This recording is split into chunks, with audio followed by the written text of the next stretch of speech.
kun qorantuu irraa barnoota siif dhiyaatudha. Har'a barnoota maatii kutaa 9ffaa Unit 1 Parts of Sets kan jedhu paartii lammaffaa isaa isiniif qabannee dhufneerra. Utuu gara viidiyoo keenyatti seenuun dura hundi keessaniyyuu laayik, sabiskiraayib akkasumas immoo hiriyoota keessaniif sheer gochuu kan dagatiin jecha kallattiitiin gara viidiyoo keenya guyyaa irratti darbu jechuudha. Okay. Kanarra laalloo operational sets kan jedhamu. Operational sets gaafa jennu maal jechuudha? Hiiksaa qoyyaboota tuutaa keessatti jechuudha. Qoyyaboota gaafa jennu eenyu faadhaasa jedhu faayidaa. Tokkoffaa irratti yuuniyeenii kan jennudha. Yuuniyeenii kan jennu kun makoosa jennee waamudha afaan oromootiin. Lammaffaa irratti kan argamu immoo intersekshinii kan jennudha. Qubee kanaan bakka buutu isheenis intersekshinii kan jennu immoo kiphasa jennee waamna jechuudha. Gaafa koomanii gaafa qabaatanii jechuudha. Inni sadaffaa komplimentii kan jennudha. Komplimentii kana bakka lamatti qoodnee ilaalla. Isaanis rileetiv komplimentii fi absoluut komplimentii jennee jechuudha. So utuu warra kanatti hin darbiin dura yuunivarsaal seetii jechuun maal jechuudha? Isa jedhaa ilaalla. Okay. Yuunivarsaal seetii. Yuunivarsaal seetii jechuun akka waliigalaatti gaafa ilaallu fakkeenya kana ilaala. Amma fakkeenyaaf the set of all natural numbers less than 100 gaafa jennu the set of all natural numbers inni jennu maal jechuudha? Yuunivarsaal jechuudha. Akka waliigalaatti isa jiru jechuudha. Achi keessaati seetiin eessa kam jechuudha? Tokko hanga 99 keessa jiru. Tokko hanga infinitiin jiru maal jechuudha? Yuunivarsaal seetii keenyadha jechuudha. Yuunivarsaal seetii jechuun akka waliigalaatti isa jiru jechuudha. Kana jechuudha eegisa. Okay. The three most important set operations namely union, intersection and warreen amma isin jedhe sadan kana tokko tokko naa ilaalu. Yuuniyeenii akkuma isinitti himne maqaa isaarraa hubannu maal jechuudha? Makoo jechuudha. Amma fakkeenyaaf A yuuniyen B gaafa jennu A fi B walitti dabaliinu jechaadha. Tuuta A fi tuuta B kana walitti dabaliinu jechaadha. Okay. Fakkeenya kana ilaala. Amma fakkeenyaaf R ni jiru 1, 2, 3 miseensota kan keessatti qabata. Barra ni jiru immoo 3, 4, 5 miseensota kan sadan keessatti qabata. So A yuuniyen B isaa gaafa jennu akkam duuna 1, 2, 3, 3, 4, 5 hunda isaa walitti dabalu. Garuu immoo ruulii seetii keessatti sadaffaa keessatti maal jennee ilaalle elementiin tokko al lama barreeffamuu danda'u. Iddoo tokkotti barreeffamaa jennee sababa kanatti 3 kana tokko bichaa barreessina malee al lama barreessinu jechuudha. Kanaaf iyyuu silaatii baay'inni isaa meeqa ta'uu qaba ture? 3 walitti meeqa ta'uu qaba ture? 6 ta'uu qaba. Amma garuu 3 al lama irra deddeebi'amee waan dhufeefi tuuta keessatti immoo al lama gatiin barreeffamne baay'inni isaa meeqa ta'a jechuudha? 5 ta'a jechuudha. A yuuniyen B jechuun walumatti dabalu. Walitti daballee isa al lama barreeffamu immoo iddoo tokkotti bichaa barreessina jechuudha. Kana jechuudha bakka. A yuuniyen B jechuun kana jechuudha. Okay. Kan biraa intersekshinii kan jennu. Intersekshinii kan jennu immoo maal jechuudha? Koomanii isa isaan hojii qaban jechuudha. Amma fakkeenyaaf egzaampilii kana keessatti ilaala. 1, 2, 3 jira. Asittis 3, 4, 5 jira. 3 iddoo lamaa isaa jira. Kanaaf iyyuu kan iddoo lamaa isaa jiru, miseensi iddoo lamaa isaa jiru maal jedhamee beekama? Intersekshinii jedhamee beekama jechuudha. So intersekshiniin tuuta kana lamaanii maal ta'a jechuudha? 3 ta'a jechuudha. Kanaaf iyyuu baay'inni intersekshinii as keessa jiru meeqa jechuudha? Tokkodha jechuudha baay'inni isaa. Innis meeqadha? 3 isa jennu kana jechuudha. Okay. Intersekshinii jechuun kan ergate, yuuniyeenii jechuun kan ergate, kan biraa immoo seetiin lama amma fakkeenyaaf kanuma irratti tokko 2 3 ta'e baan immoo 3 keessa jiru yoo ta'e 4 5 bichaa yoo ta'e baan keenya immoo so intersekshinii kana lamaanii yoo baase jedhamee hin jiru. Seetii akkasii immoo maal jennee waamna? Disjoint seetii jennee waamna. Disjoint seetii kan jennu yoo intersekshinii isaanii duwwaa ta'e. Yoo intersekshinii isaanii duwwaa ta'e maal jennee waamna? Disjoint seetii jenna. Okay. Kan biraa giraafiin kun kan nutti mul'isu tokkoffaa diyaagiraamii isaaniitiin booddee veen diyaagiraamii irratti ni ilaalle garuu akkuma jeneraal konseptii isaa hubannuu fi yuunivarsaalii gaafa jennu guutummaa guutuutti kan jiru. Amma fakkeenyaaf as keessatti tuuti aan kun qubee lakkoofsota 1, 3 fi 5 lakkoofsota oddii 5 fi 5 gaditti jiran of keessatti qabatee jira. Baan immoo lakkoofsota oddii 5 fi 5 dabalatee jechuudha. 5 fi 9 gidduutti kan jiran. 9 fi 5 dabalatee warreen kana of keessatti qabataa jechuudha. So lamaa isaa keessatti iyyuu meeqa argama? 5 ni argama. Kanaaf iyyuu 5 as gidduutti barreessinaa jechuudha. Kun maal isaa jechuudha? Intersekshinii isaadha jechuudha. As keessatti kan argamu A qofaa keessatti kan argamu. Asitti kan argamu immoo ishee kana keessatti kan argamu baa keessatti qofaa kan argamu jechuudha. Intersekshinii isaanii isa kanadha. So makoo isaanii gaafa barreessuun akka bitaa jechuudha. 1, 3, 5 immoo tokko bichaa fudhannaa achi 7, 9. Guutummaan kanaa maal jedhamee beekama jechuudha. Guutummaan kana makoo isaaniidha jechuudha. Yuuniyeenii isaanii. Kan biraa yuunivarsaalii gaafa jennu maal jechuudha? Akka waliigalaatti kanas dabalatee makoo kanas dabalatee bakkee warreen jiran kanas dabalatee kan jiru immoo yuunivarsaalii jennee waamna jechuudha. Kan hunda isaatti qabatee jiru jechuudha. Yuunivarsaalii jennee waamna jechuudha. Kan biraa ruulii kan biraa kanas ittiin barbaada asitti number of A union B baay'ina A union B yoo barbaade kan goona number of A plus number of B minus number of A intersection B. Kana jechuun maal jechuudha? Asittis isinitti himtu yoo al lama dhufee lakkoofsi tokko yuuniyinii keessatti A tokko bichaa barreessina malee al lama sadii sana al lama barreessuu hin jedhu. Kanaaf intersection keessaatii kan hir'isuuf jechuudha. Fakkeenya kana irrattis formulaan kun akka dhuguma hojjetu haa ilaalu. Number of A union B keenya shanidha. Shana kana dhufu cheekii goona jechuudha. Number of A keenya meeqadha? Sadii. Number of B keenya meeqadha? Sadii. Walitti meeqa? Ja'a. Hir'isuu maal jechaadha? Number of A intersection B. A intersection B keenya immoo baay'inni isaa meeqadha? Tokko. So ja'a hir'isuun tokko shan. Kanaafiyyuu dhuguma ni hojjeta jechuudha. Kana qabachuun barbaachisaadha. Sababiin isaa application of seedii keessatti gaaffii baay'ee keessa jira waan ta'eef formula kana qabadha. Okay, inni kan biraa example dabalataa asuma irratti ilaalchisee jira. Maal jedha? Let A equals to 0, 1, 3, 5, 7 yoo ta'e, B immoo 1, 2, 3, 4, 5, 4, 6, 7 yoo ta'e, then find A union B. A union B barbaadinu jechaadha. A union B akkam goona jechuudha? Jalqaba 0, 1, 3, 5, 7 goone, itti 1, 2, 3, 4, 6, 7 goone, isa al lama dhufe tokko keessaa balleessina jechuudha. Amma fakkeenyaaf tokko al lamatu jira miti gaafa tarreessine ammoo tokko al lamatu jiru. So tokko keessaa balleessina jechuudha. Tokko bichaa hambisa. Inni kan biraa immoo sadii al lama jira. Sadii keessaatti isa tokko balleessina jechuudha. Torbas al lama jira. Torba keessaatti isa tokko balleessine tokko bichaa hambisa. Okay, gaafa akkasitiin baballeessinee jennu immoo warra kanatu maafaa jechuudha. A union B keenya 0, 1, 2, 3, 4, 5, 6 torba bichaa ta'a jechuudha. Al lama barreessinu jechuudha. So kan biraa A union B keenya arganeerra. Kan biraa immoo maal barbaadinu jira? A intersection B barbaadinu jechaadha. So A intersection B jechuun immoo maal jechuudha? Kan iddoo lamaa isaatti argamu jechuudha. Amma fakkeenyaaf tokkotu fudhannee ilaalle asittis ni argama, asittis ni argama. Sadiistu fudhannee ilaalle asittis ni argama. Kan biraa torba asittis ni argama, asittis ni argama.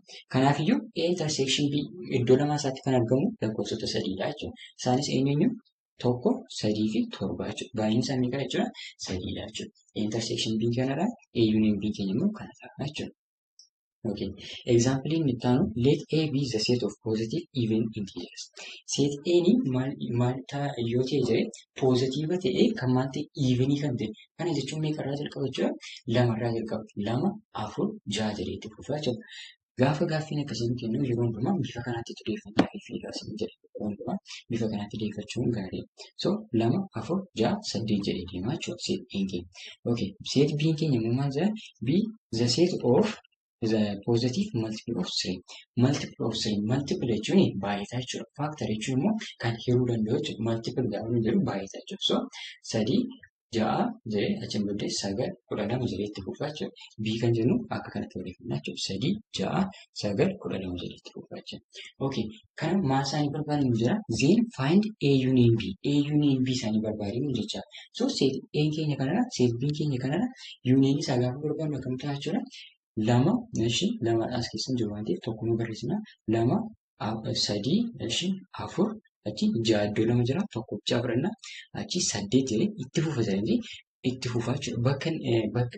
Bakka lamaa isaa tarreessinee daangaan isaanii tuqaa 3 goone keenya amma dandeenyu barreessinee keessaatii amma nuuf danda'amutti barreessinee tuqaa 3 goone keenya. So gaafa barreessinu akkam ta'a jechuudha? 2, 2 as jira. 3, 3 as jira. 4 as jira. 6 iddoo 2 as jira. Tokko fudhannaa. 8 as jira. Achi 9 as jira. Achi 10 immoo as keessatti argama waan ta'eef maaliif evenii sababa ta'eef as keessatti gadi argamuuf as jira. Akkasiin itti fufaa jechuudha. Itti fufaa sanyii keenya jechuudha. Intersection gaafa ta'u immoo bakka isaan itti walitti dhufa. So bakka isaan itti walitti dhufanii amma 3 iddoo tokko bichaa jira. Okay, 6 iddoo 2 jira. 6 jennee jalqabna.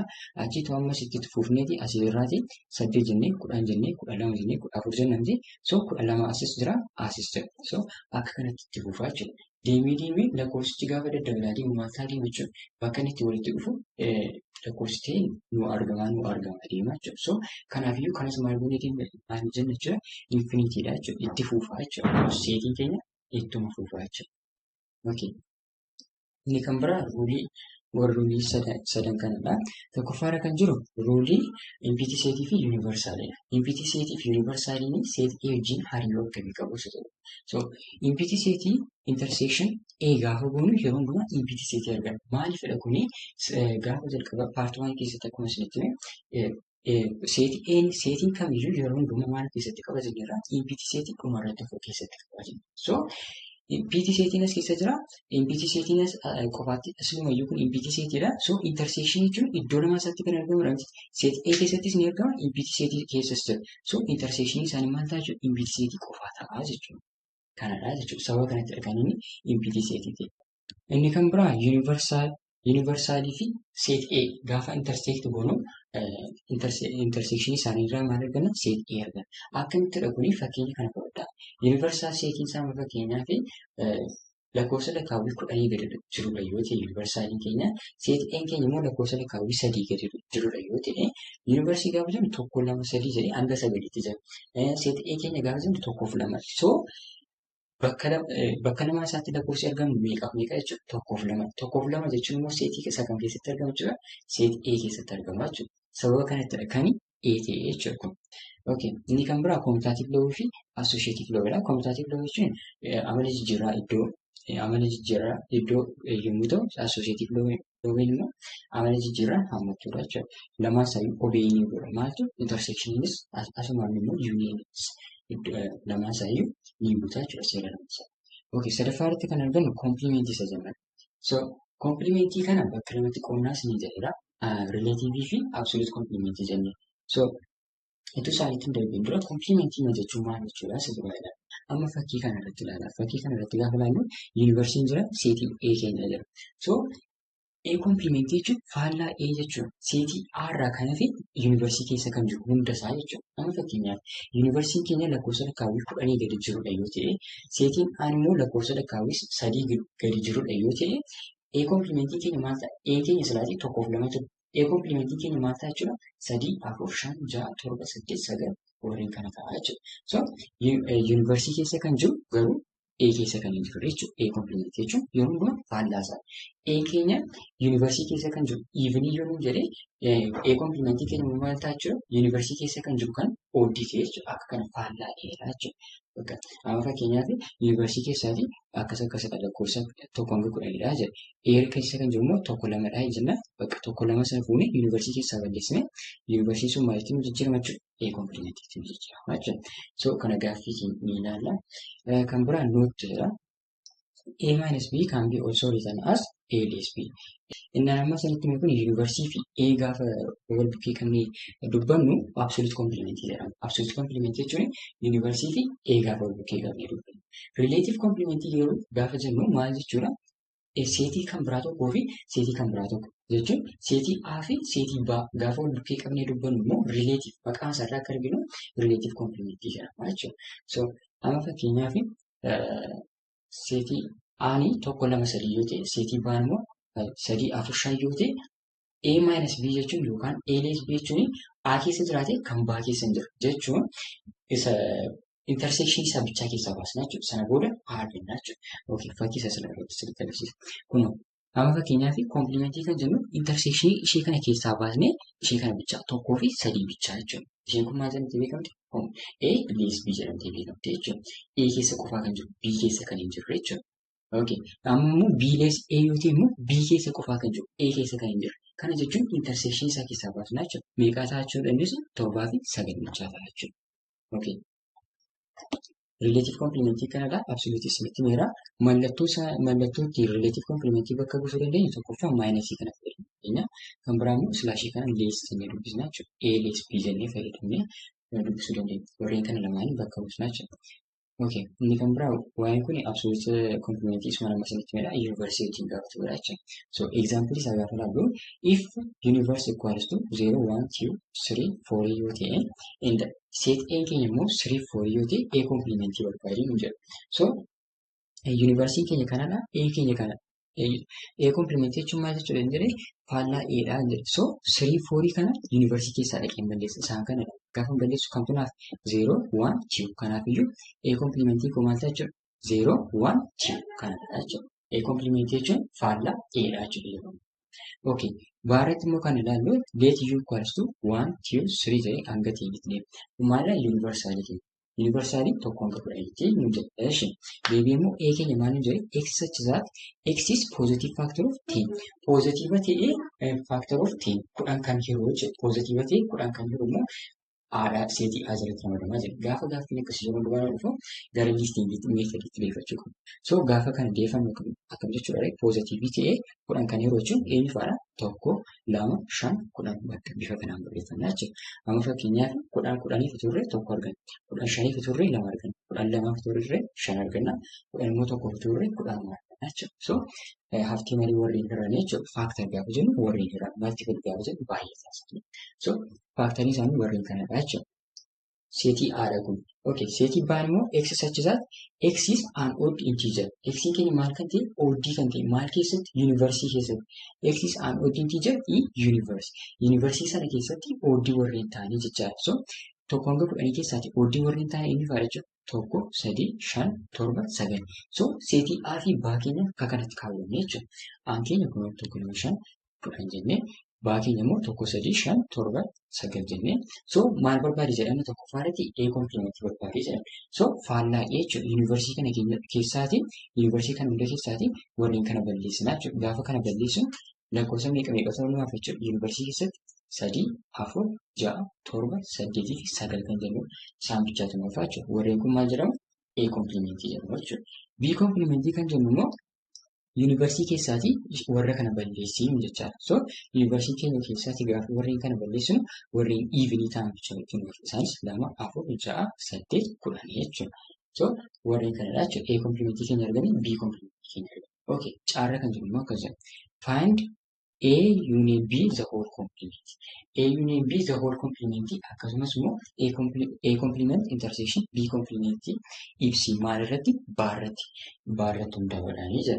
So kana waraqaa keessatti agarsiisa gara viidiyoo keenya. Example sirra ni jiru yuunivarsii fakkeenya baarraa fudhadhaa waan nu jedhuu fi yuunivarsii keenya tokkooti hanga 10 warreen jiran ta'a jechuudha. A keenya immoo seetiin isaa kanadha. B keenya yoo kana ta'e A union B the whole complementii barbaadii nuun jedhe. So kana hojjechuudhaaf maal gochuu qabna jalqaba? A union B hojjenna. A union B gaafa hojjennu akkam ta'a jechuudha. Walitti dabaluudha jennee miti. So tokko iddoo lamaa isaa jira iddoo tokko bichaa fudhannaa jechuudha. A union B keenya maal ta'a jechuudha? Tokko achi lama iddoo tokko bichaa jirra isa sin fudhannaa. Sadii achiin booddee sadii iddoo tokko bichaa jira. Achi 5 immoo iddoo lama jira tokko fudhannaa. Sana booda 7 9 achi 10 ta'a jechuudha.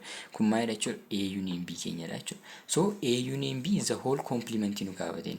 So complementii gaafa ta'u immoo maal jenneerra yuunivarsii keessa kan jiru garuu maal keessa kan hin jirre A union B keessa kan hin jirre jechuudha. So kana gaafa hojjennu akkam goona jechuudha. Warreen kana deemnee yuunivarsii keenya keessaati balleessinaa jechuudha. So kana gaafa si balleessinu 2 sin balleessinaa 3 sin balleessinaa asti meeqa tafe 4 tafe. Okay. A union B the whole complementii keenya maal ta'a jechuudha. Asti meeqa tafe tokko 4 tafe kan biraa 5 asii balleessineerra as gidduutti meeqa tafe 6 achi as gidduutti meeqa tafe 8 tafe. Sana booda waan tafe hin jiru. Kanaafiyyuu A union B the whole complementii keenya maal ta'a jechuudha. 4, 6, 8 ta'a jechuudha. Inni kan biraan immoo B irra ni jiru immoo A complement intersection B complementii nu gaafate. So kana immoo gaafa hojjennu jalqaba kana hojjechuudhaaf maal argachuu qabna? A complementii keenya argachuu qabna. Deebinee immoo B complementii argachuu qabna. So A complementii akkuma sila arganne maal ta'a jechuudha. A complementii keenya 3 irra deebiin hojjedhu sila waan an hojjedhee fi yeroo waan fudhatuuf irra deebiin hojjedhu. 3, 4, 6, 7, 8, 9 ta'a A complementiin keenya. B complementiin keenya immoo 2, 4, 6, 8, 10 warreen kana ta'a jechuudha. So A complement intersection B complementii gaafa hojjennu akkam ta'a jechuudha. Lakkoofsa iddoo lamaa isaa jiru jechuudha. So kana immoo gaafa laallu maalidha? Tokko 4dha iddoo lamaa isaa gatii jiruuf 4 ni fudhannaa. Kan biraa immoo 6 iddoo lamaa isaa jira. Kanaafiyyuu 6 fudhannaa. Kan biraa 8 iddoo lamaa isaa jira. Sanaan alatti iddoo lamaa isaa lakkoofsi jiru hin jiru. So gaafa deebii isaanii ilaallu wal bukkee qabnee gaafa ilaallu A union B the whole complement is A complement intersection B complement is gaafa ilaallu lamaa isaanii iyyuu meeqa nu dhufan? 4, 6, 8 nu dhufan. So kanaafiyyuu kun maal ibsaa? A union B the whole complement maal wajjin wal qixxeedha jechuudha. A complement intersection B complement wajjinidha jechuudha. So kana akkamittiin qabachuu dandeessu? A union B the whole complement keenya jechuun jechuudha. Complementiin kuni A kana maal gooti? A complementii gooti jettanii qabachuu ni dandeessu. Sana booda immoo union kana immoo maal gooti? Intersection gooti. Sana booda B kana immoo maal gooti? B complementii gooti jechuudha. Kun egaa intersectioniidhaafis ni hojjeta. Itoo intersectioniidhaafis ilaalleetii akkam ta'a jechuudha. A intersection B the whole complement tuuteetii akkam ta'a jechuudha. Wanti kun immoo deebi'ee A complement asitti immoo intersectionii kana maal godha jechuudha? Union godha. Union B complementii godha jechuudha. Kuni ruuliin kun lamaan isaaniiyyuu De Morgan's law jedhamanii beekamu jechuudha. Warreen kanneen ilaalla. Kanaafidha jechuudha. Kaayyoon fakkeenya kana nutti mul'isuudhaafidha jechuudha. Warreen kun lamaan akka isaan wal qixa ta'anii jechuudha. My exercise 1.6 wajjin ilaallee darbina jechuudha. Tokkoffaarra kan jiru akkas jedha. Let A equals to 0, 2, 4, 6, 8 and B equals to 0, 1, 2, 3, 5, 7, 9. Then find A union B and A intersection B. Set A keenya warreen kana yoo ta'e, set B immoo warreen kana yoo ta'e, A union B keenyaa fi A intersection B keenya barbaadii nu jira. So kana gaafa jennu akkam ta'a jechuudha. A union B jechuun walitti dabaluu jennirra miti. 0 iddoo lamaan isaa jira. Kanaaf iyyuu tokko fudhannaa jechuudha. A union B gaafa barreessuun akkam ta'a jechuudha. 0 tokko bichaa fudhannaa. Deebinee immoo 1 as jira. 1 isin barreessinaa. Sana booda 2 iddoo lama jira. Tokko isaa bichaa fudhannaa. Achi 3 as jira. Achiin booddee 5 dha. 6 jira. 7 jira. 8 jira, 9 jira. Warreen kun maalidha jechuudha? A union B keenyadha jechuudha. Makoo isaaniidha jechuudha. A intersection B jechuun immoo iddoo lamaa isaa kan jiru barreessiidha mitiire. So A intersection B kana gaafa hojjennu immoo akkam ta'a jechuudha? 0 iddoo lamaan isaa jira. Kanaaf iyyuu 0. Kan biraan immoo 2 iddoo lamaan isaa jira. 2 achi kanumadha bakka warreenuma kana lamaanidha jechuudha. Kanaan alatti hin jiru waan ta'eef A intersection B keenya immoo kana ta'a jechuudha. Okay, inni kan biraa lamaffaarra jirudha. Inni lamaffaarra jiru akkas jedha. Let A be the set of positive odd integers and B be the set of positive multiples of 5. Then find A union B and A intersection B. Set A keenya positive ta'e kan maal ta'e odd kan ta'e. Akkas jechuun meeqarraa jalqaba jechuudha? Tokkorraa jalqaba jechuudha. 1, 3, 5, 7, 9 jedhee itti fufaa jechuudha. B irra kan jiru immoo multiple of 5 baay'attoota 5 kan maal ta'an positive kan ta'an. Kanaaf iyyuu 5, 10, 15 jedhee kunis dhuma hin qabu jechuudha. Itti fufaa jechuudha. Yoo akkas ta'e maal barbaadii nuun jedha? A union B fi A intersection B barbaadii nuun jedha. So A union B gaafa jalqaba jennu akkam ta'a jechuudha? A union B walitti dabaluudha miti. Kanaaf iyyuu tokkoffaarra set A keessa kan jiru tokko set A keessa jira. Kanaaf iyyuu ni fudhanna. Kan biraa 3, 5 iddoo lama jira. Tokko bichaa fudhanna. Deebinee 7, 10 jedhee itti fufaa jechuudha. Maaliif itti fufaa? Maaliif dhuma hin qabu? Sababiin isaa seetiin lamaan isaayyuu dhuma sababa hin qabnee fi A union B isaas maal ta'a jechuudha? Dhuma hin qabu jechuudha. Infinite seetii ta'a jechuudha. A union B keenya akkasitiin hojjechuu dandeenya. Kan biraa immoo A intersection B nu gaafate. A intersection B hojjechuudhaaf immoo bakka lamaa isaa lakkoofsa jirudha miti. So bakka lamaa isaa kan jiru immoo tokkoffaa 5 dha. 5 iddoo lamaa isaa jira. Kan biraa immoo 15tu fudhannee ilaalles iddoo lamaa isaa jira. Kanaaf iyyuu 15nis iddoo lamaa isaa jira. Deebisnee 25tu fudhannee ilaalle B keessa jira. A keessa immoo akkamitti jiraata? Set A maalidha nuun jechaadha? Positive ta'e kan odd ta'e. Kanaaf iyyuu 25 immoo maalidha? Oddidha. Kanaaf iyyuu as keessatti ni ramadama jechuudha. Gaafa as keessatti tarreessaa deemnu 25 ni argama. Kanaaf iyyuu 25 asittis ni argama, asittis ni argama. Kanaaf iyyuu 25 jennee itti fufa dhuma hin qabu. Maaliif lamaan isaa iyyuu gatii dabalaa deemuuf jechuudha. Akka kanatti A intersection B keenyas kaa'uu ni dandeenya jechuudha. Inni sadaffaarra jiru akkas jedha. B isaarra kan jiru. Let universe equals to 1, 2, 3 jedhee amma 20tti yoo ta'e set A keenya immoo x such that x is positive factor of 20. Positive ta'e kan maal 20 maal godhu 20 kan hiruu nu jecha. Set B keenya immoo yoo maal ta'e x such that x is odd integer in universe. Universe sana keessaati kan maal ta'e odd kan ta'e nu jecha. So yoo akkas ta'e yoo setiin kun lamaan nu kennamani maal barbaadu nu jira? A complementii, B complementii akkasumas immoo A union B the whole complementii fi A complement intersection B complementii barbaadii nu jira. Warreen kana tokko tokkoon ilaaluudhaa fi A keenya akkasiin bifa kanaan barreeffachuu qabna akka nu salphatuuf jechuudha. B keenyas bifa kanaan barreeffanna. So A kompilimentii gaafa jedhu maal jechuudha? Yuunivarsiitii keessa jiraatee A keessa kan hin jirre jechuudha. So kana faa gaafa laallu tokko asis ni bada asis jira waan ta'eef inni isnasa lamas jira. As maaltu hin jiru? Sadiitu hin jiru. Tokko sadiitu hin jiru. A kompilimentii keenya gaafa barbaannu sadii. Ishee kan biraa immoo afur asis jira, asis jira, shan asis jira, asis jira. Asitti meeqa tafe? Ja'a. As gidduu torba, saddeet, sagal, kudhan jira. Ishiin darbina. Sana booda hanga 20 warreen jiran jechuun 11, 12, 13, 14, 15, 16, 17, 18, 19. Bakka warreen kuni hundi isaanii maal jechuudha? A komplimentiidha jechuudha. Yuunivarsiitii keessa jiru garuu maal keessa hin jirani? Set A keessa hin jirani jechuudha. Inni kan biraan immoo B komplimentii barbaadiin hin jira. B keessa yuunivarsiitii keessa jiraatee B keessa kan hin jirre jechuudha.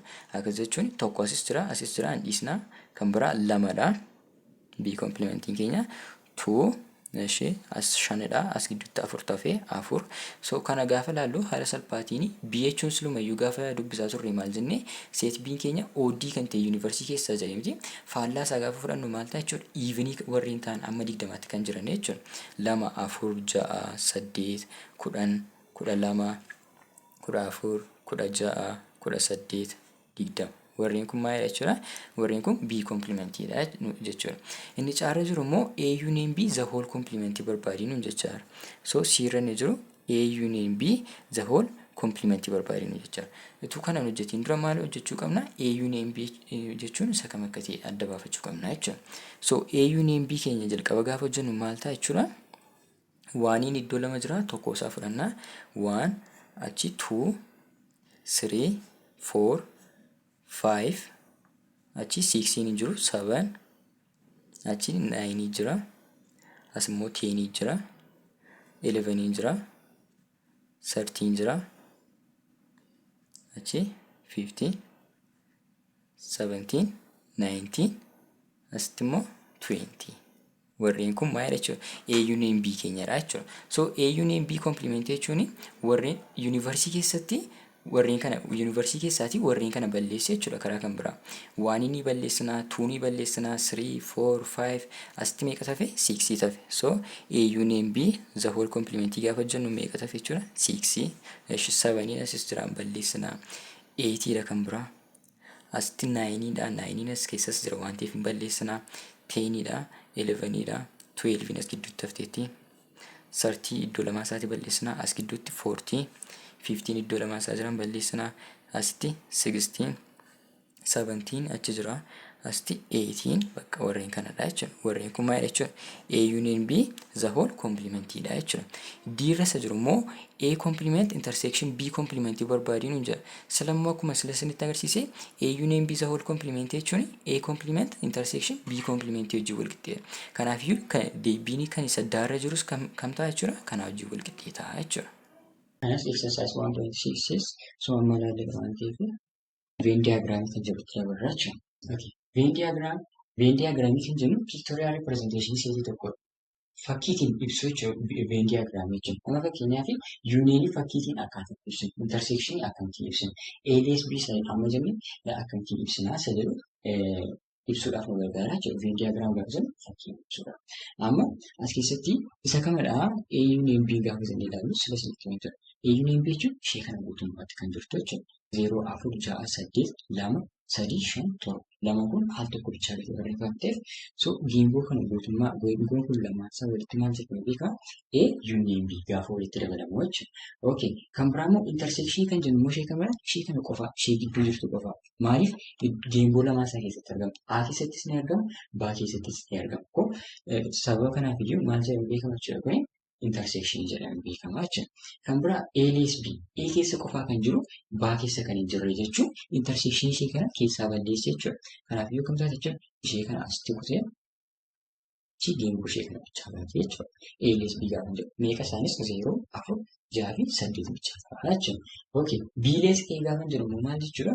B keessa qofaa kan jiru A keessa kan hin jiru jechuun ishee kana keessaa kutee nambisaa jechuudha. Kanaaf iyyuu BLS A koo meeqa ta'a jechuudha? 3, 5, 7 ta'a jechuudha. So gaaffii akkamitti isin gaafachuu danda'a kuni Fakkii kana irratti hundaa'uudhaan A's B naa baasii, B's A naa baasii, intersection baasii, A union B baasii isiniin jechuudha. Okay. Kan biraan immoo akkuma amma waraqaa irratti isinitti agarsiisee ture, A union B the whole complement jechuun A complement intersection B complement jechuudha.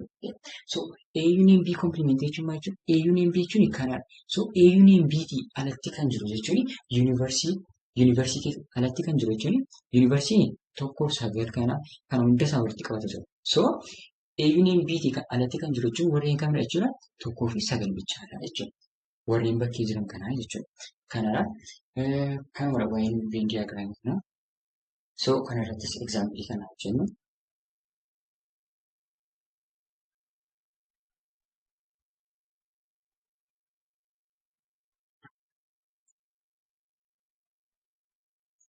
Okay. Kuni summa malaan jedhamtii fi keedabarraa kan biraa symmetric difference kan jennudha. Symmetric difference jechuun maal jechuudha? Isa jedhu jalqaba fakkii kana irratti ilaalaa. Definition isaa keessatti hojjechuun jechuudha. Symmetric difference jechuun maal jechuudha? Kanaa fi kana. Silaatii yuuniyinii gaafa jennu guutummaatti kana guutummaa ture miti. Intersekshinii gaafa jennu qofaatti kana ture. Amma garuu yuuniyinii symmetric difference gaafa jennu ishee kanaa fi ishee kanaa fi ishee kana bichaadha jechuudha. So kana jechuun maal jechuudha? A union B guutummaa kana ture. A union B keessaatii maal balleessa jechuudha? A intersection B kana balleessina jechuudha. So fakkeenyaa gaafa hojjennu sirriitti isin fedha. Maal jedhaa? Seetiin aan keenya kana yoo ta'e, baan keenya yoo kana ta'e, symmetric difference kana lamaanii barbaadeen jira. So akkamitti symmetric difference kana lamaanii barbaadna sirrii wajjin haala. Okay, kunis amma ilaallee waan ta'eef. Okay, inni kan biraa Cartesian product of two sets kan jedhu. Cartesian product gaafa jennu bakka walumaa galatti kamtii qabachuu dandeenya? Ordered pairitiin qabu. Lama lamaan kaa'uu jennee qabachuu dandeenya. Amma fakkeenyaaf A cross B dha jechuudha. Cartesian product gaafa isin jedhu A cross B barbaadifaa isin jedhee gaafachuu danda'a. Kitaaba tokko tokkotti jira jechuudha. So A cross B barbaadii gaafa jedhamu fakkeenyaaf fakkeenya kana A cross B kana barbaadii yoo jedhamne tokko tokkoon irraa kaasna. 2,1 2,3 achi booddee 4,1 achi 4,3 achi deebisnee 6,1 achi 6,3 bakka lama lamaan kaawwachaa kan waadha cross product jechuudha. So kan biraan as keessatti wanti nuti hubachuu qabnu baay'ina A cross B barbaadii bakka itti jedhamu qaba. Baay'ina A cross B barbaadii gaafa jedhamu akkuma jechuudha baay'ina A baay'isu baay'ina B godhama jechuudha. Kan baay'inni A keenya 3 baay'inni B keenya 3 baay'isu 2 6. So amma akka sirriitti ni ilaalla jechuudha. So A cross B keenya baay'inni isaa meeqa dhufuu qaba jechuudha? 6 dhufuu qaba. So 1 2 achi 3 achi 4 achi 5 as 6 jechuudha. So baay'inni isaa 6 jechuudha. Kan biraa B cross A. B cross A gaafa jiru maalirraa kan jechuudha? B irraa kan. Sila A cross B gatiin dhufee fi R irraa kan. Immoo B irraa kan. 1,2 1,4 1,6 jennaan achi booddee 3,2 3,4 3,6 jennaan jechuudha. Kanatti kunis baay'inni isaa 6 maaliif 2 baay'isuu 3 sababtiif jechuudha. So A cross B fi B cross A akka kanatti jechuudha. Okay, inni kan biraa if asirratti lammaffaa irratti if A cross B equals to warreen kana yoo ta'e then find set A fi set B. Set A fi set B barbaadi A cross B sin keenya akkasiin jechuu danda'a. Kana immoo maal hubanna fakkeenya isa gubbaa kana irraati amma A cross B kana ilaala. A cross B kana gaafa ilaalte jalqaba isaa 2 kunis 2 jalqaba isaa kunis 4 4 6 6. So argatanii 2 2 4 4 6 6 ta'e. Kana jechuun seetii keessatti gaafa barreessinu barree kana 2,4,6 maaliif lama barreeffamu. So 2,4,6 immoo seetii maalidha jechuun A'dha jechuudha. So as keessattis ilaala A cross B nuun jedhamti kanaafiyyuu A'ni isa jalqabarra jirudha jechuudha. Inni jalqabarra jiru hundi isaayyuu maalidha jechuudha? A'dha jechuudha. Kanaafiyyuu 4,4,2,2,3,3 keenya A'dha. So lama gatiin barreeffameef akkamta jechuudha? 4,2,3 ta'a jechuudha. A cross B keessatti miseensni jalqabaa set A bakka bu'a. Miseensni lammaffaa immoo maal bakka bu'a jechuudha? Set B bakka bu'a. Itu B cross A ta'e seetiin jalqabaa B bakka bu'a. Seetiin lammaffaa A bakka bu'a jechuudha. Sana booda akkam jechuudha? Lama akka hin barreeffamne cheekii jechuudha. Okay, baasaa immoo set B isaa immoo gaafa barbaannu 1 4 jira.